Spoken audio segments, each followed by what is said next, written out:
Freenote Cloth's flagship location here in Highland Park. Dominic Pedroli. I work here. I'm the shop manager up here at Freenote in Highland Park. Just gonna ask you a few questions about the brand, and for the people that don't already know Freenote Cloth, which is a really cool brand with I think a rich history. First, where does the name Freenote Cloth come from, and like how did the brand begin? Yeah, so basically Freenote, it's kind of a long story. No one really knows the exact story. Basically it comes from kind of blues and like music notes. I know the boys were kind of really into that. So I know the brand relatively started from that, but the brand started about 10 years ago with them two. So they're brothers. Matt is the head designer, and Andrew pretty much runs the company, keeps the business going basically.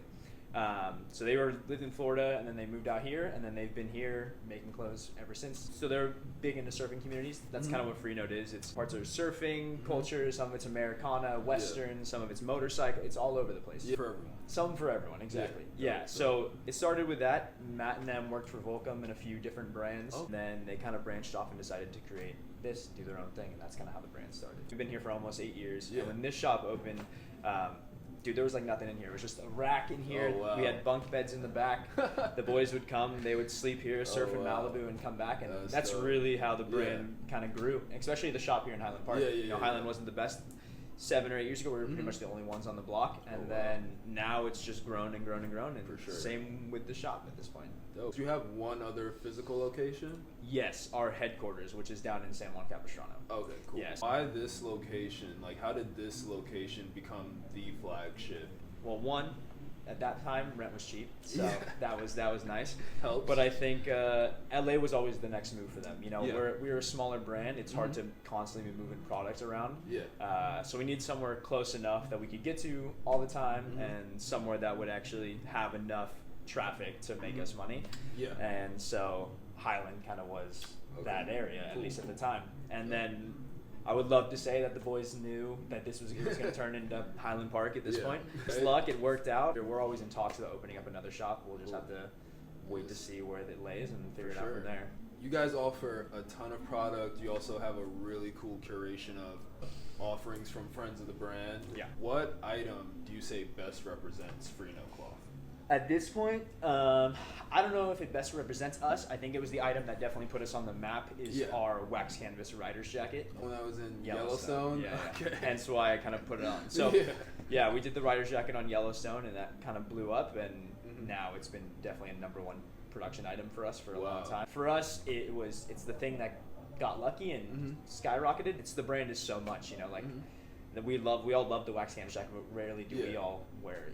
I think it gets hot. It gets hot too. I think that, and I really think our denim. Our denim is like what we're known for. So any of our like original Kaharas, like the ones I have on right now, these are like kind of what the brand is known for. Most people start out, they buy the wax canvas jacket, and then they're like we talked about earlier. We're like once you dive into the world, you're kind of in it. And then they pick up their denim, and then it's another shirt. It's like quicksand.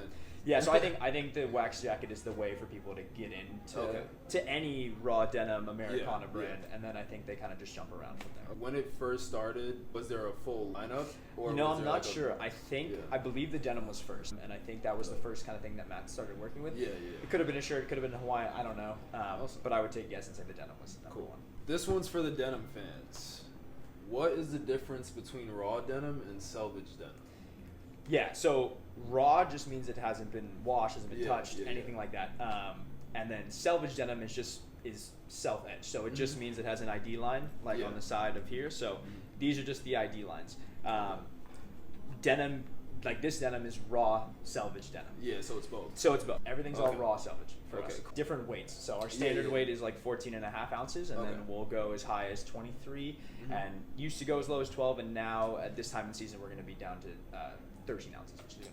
What are your top 3 items, your personal favorite items in the store right now? Damn, man, that's a hard one. I would say my top 3. I think everyone needs a good denim jacket. So our denim jackets are huge. I think that's like my #1. I'm a pretty simple dude. I wear like engineers raw denim, and I come from the motorcycle background, so that's kind of my style. I'm a big 17-ounce denim guy. So Wilkes, which is like our kind of our Western cut. So high, like middle rise, kind of tight around the ass, and it opens up for a boot. That in like a 17-ounce black is probably like my favorite. I think 15 to 17 is like Yeah, the I want to be sweet able point. to sit. Yeah, you know, yeah. Okay, And I want to. okay. And LA's hot, you know. I want to be able to wear some denim in the summer. Those are our goat skin suede Packard shirts. Yeah. Those are rad. Unfortunately, I'm a small dude and they don't fit me. But some of these days I'm gonna get a sample made for myself. So they're South African goat skin that was tanned in the UK. Goat suede is hard to resist. It's beautiful, dude. I love that jacket, and we have a few things in the works that are coming, and one of those things will probably be my next favorite. So there's a lot of speculation out there. Do you believe in putting your jeans in the freezer? Hell no. At the end of the day, like, do your own thing. Do whatever. If jeans in the freezer works for you, that's cool. My rule of thumb is, again, I'm probably gonna get ripped for this from denim heads, but like, denim dudes, like boot guys, like anything, are very particular of how they want their jeans to wear. I'm not. I don't care. I like to just thrash my shit, and if it lasts, it lasts. If it doesn't, it doesn't. I agree. And for me, if it stinks, dude, wash your denim. Yeah. Like, I don't understand. Should be simple, it's right? pretty It simple. should be simple. Yeah, like, if you want great contrasting fades, like, wear them for as long as you can. But if they get nasty, like, I'm not wearing them. I'm just gonna wash them. Don't put them in the freezer. Just wash them. Just wash them. Just wash your jeans. Just wash guys. your jeans, dude. So I know you guys are carried through a lot of third-party retailers. Do you find often that fans of the brand will make like special trips to this shop or to the Flagship shop just to see it, you know? Yeah, absolutely. For a bunch of our third-party retailers, you know, especially like our boots. Our boots, I feel like we're starting to get known for our boots now. Yeah. And a couple years ago, that wasn't the case. We have a great guy, Will, and he's our CFO right now, and he is the one that designs most of the boots and works with his brand. He's a total boot head, loves boots, and while we all want to give him shit for it, he's a genius when it comes to designing boots. And you know, he was the one that kind of really pushed for this whole boot thing to kind of start. Yeah. And it started with 1 or 2 pairs, and now it's a huge boot wall. Okay, and cool. So a lot of the boots are collaborations specifically with us. Awesome. Very few retailers of Viberg in the United States, and very few retailers of John Lofgren. Yeah. And we hold both of them. John is a very good friend of ours, and then we just started working with Whites, and all of our Whites collabs are you can only get them here. So stuff like that.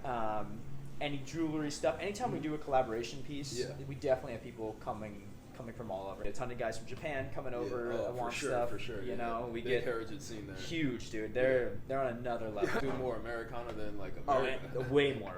Yeah, I mean, I feel like they're almost like 40 years behind us in fashion, and they're rocking all the stuff that I wish we had. Yeah, so, no, literally. you know, What does Freenote Cloth mean to you? in the world that we're in right now, we're in this little wave of where people are finally starting to come back and appreciate heritage wear. Parents are older. I was raised kind of very traditionally in a big Italian Spanish family, so we were always into old shit. My dad and I picked my whole life, and I was into old motorcycles, old cars. That was like my thing. So when I started wearing shit, I wanted to wear shit that I could express myself in. For sure. And for whatever reason, heritage wear was just that thing. You know, I could have been streetwear, it could have been whatever. It doesn't matter your fashion or your style. It just, I think, whatever best expresses yourself. And luckily, when I got the job with Freenote, I was like, it's rad. I get some free clothes that I can wear and will be proud of for the rest of my life. And so that kind of is what got me into it. And I think for me, it just means appreciating where you come from, appreciating your heritage, and rocking shit that you're proud to rock all the time. Something that stood out to me with you know, this genre of clothing versus a lot of other ones is that instead of being trend based, and instead of the whole, you know, thing being, hey, everything that we have right now you need, and then in 6 months everything we told you need sucks, throw it out, and now get all this new stuff. It's been centered around, no, you know, you get these things and they're built to last, and you have it for a lifetime. Some of these items you can even pass down, and it just, you tell a new story with it, you know, every time that it enters a new hand. That, I think, is the goal with the brand. One of our guys might tell you different from their own perspective, but at least for me, that's my goal. Is I just want to see this. I want to see everyone wear it, and I want to see it last for as long as possible. Exactly. Thank you for taking this time, Appreciate it, to chat with us and, you know, hear a bit more about the brand from, you know, one of the brand guys himself. Yeah, thank you, man. Pleasure, man. Pleasure. Yeah, anytime. Come by and check it out.